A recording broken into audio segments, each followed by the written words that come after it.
how do you transfer the charisma of a celebrity, of a star, whomever? How do you successfully transfer that to the brand where the brand is center? Because a lot of times I've seen celebrities on there holding whatever it is. Yeah. All I can remember is like, oh, Braun's looking like swole as hell lately. And I don't have any idea of what he was talking about or what he was selling. Yeah. No disrespect, LeBron. You're a great spokesperson. How do you transfer that star power to the brand in a way that people are going to buy? Yeah.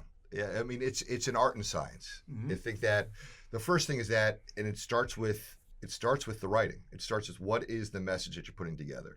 And I think that if you can make some errors if you go too far with pushing brand identity, brand deliverables, like if you really start to get too deep into the brand promise, that's actually a watch out. And then on the other side, if you start to really go too far with being concerned about the talent and making sure it's about them. Look who we booked. Right, and forgetting about the brand, that's a miss as well. So the art and science is crucial. And so, as JB talked about, it all starts with the writing and the message. And so the first thing is get copy together that really punches both. It brings the essence of the talent that you're bringing in, and it brings the essence of the message of the brand, right? And once you have that right, before you even choose talent, you want to make sure you have that copy together. And that's the brilliance of JB and his mind and his team as far as writing the right copy. Then you go and you find the solution of delivering, right? Who's going to deliver this the best? And when you have that conversation with talent, and we've done it 1,000 of times, right? You have to kind of look at the talent and say, what are you in this for? Yeah. Right? Are you in this for yourself to show your muscles? Are you in this for because you truly believe in the product and utilize the product? And you want to kind of go towards that second part. It's the latter. Like they have to authentically believe. Yeah. And then the construct happens. You have JB sit and you talk and you direct and you get their feedback. Now, the other thing, as he mentioned, you never deliver a script 100% to talent and say, deliver this. Yeah. Read this. Right? Take one. It's now let's collaborate. Yeah. Here's the message. Now, why did you hire that person? Because of their essence. And then you punch it up based upon their DNA. Right? So, and then lastly, which is, I think, a forgotten part of the science, which is how you compensate talent. And that actually, wildly enough, lends itself to how they perform. Yeah. So if you're paying talent $10 million to deliver a message, JB said earlier, they're going to deliver a message and take the cash.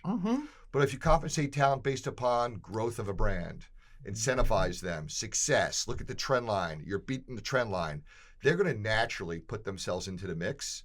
So that message to you, the consumer, is going to be natural, and you're going to believe it. So all that art and science combined is how I think you accomplish it. JB, what you think? Definitely. You can match. I can think of several people right now. In my brain, I'm casting all the time in my brain. When I'm watching a movie, I'm watching it, with intent of, let me feel these characters. In my brain, sometimes I'm rewriting their dialogue sometimes. Well, I would have said this. Oh, I hope they do a callback later on what he just said, because that's very deep. I'm waiting for them to use it again. I'm waiting for how they're gonna keep fueling this and feeding this what they just did in this scene. Are they gonna use this? And I think when you match up talent with a brand, you're not just doing a spot. You're creating a relationship that should benefit from having this person. And I've done that. Where, I've come in and either that spot expands, it continues in a certain way. I've developed a relationship with the brand. I'm going into spokesperson category, a long relationship, and we want to match people with the brand that looks like they would use it. Yeah. Like, man, oh yeah. You got that beard, man. Oh God, I know he would do great with camping equipment. You know what I mean? I don't know. Sincerely though, yeah. He's one of those off the grid dudes. Look at him. Yeah. He looks off the grid already. You tell me what I mean? Yeah, I feel you. It's finding the right person, the right tonality. It's finding the right correct person to play this, man. That's what they stand for, what they've done already. Allowing them to be them. And creating a relationship with a brand that's long term, not just let me just get this little check. They're gonna hold me for a year. I can't be in this category for a year or whatever. But you want people who love, and you find out what they love. Like myself, I'm a vegan. I love outdoors. Mm-hmm. I'm an RVer. You know, it's several things I love. I like a good cigar once in a while. Yeah. You know, I like a little cocktail once in a while. You know what I'm saying? I'm damn near the Black James Bond up in here. I'm just saying.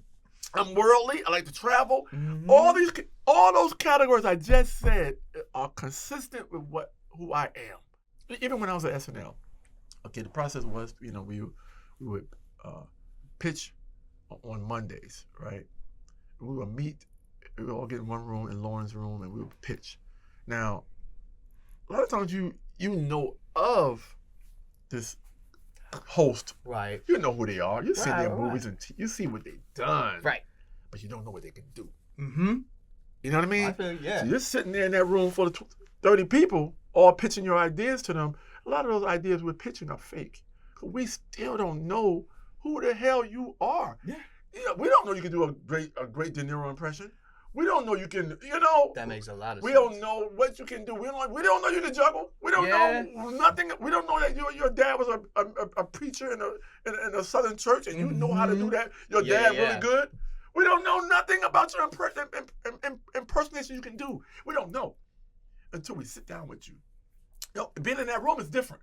We all just throwing ideas out. You know what I mean? Yeah. I'm thinking of the funniest thing I can say right now. Right. I'm trying to make the room laugh. Yeah. But also I want to show that I'm present and I'm thinking all the time about, and I got 4 things here who I think you are. I'm going to throw them out there and see if I can get a smile out of you. See if I can get Lorne Michaels to stop eating his edamame and very funny, JB. You know, I don't know. Oh my God.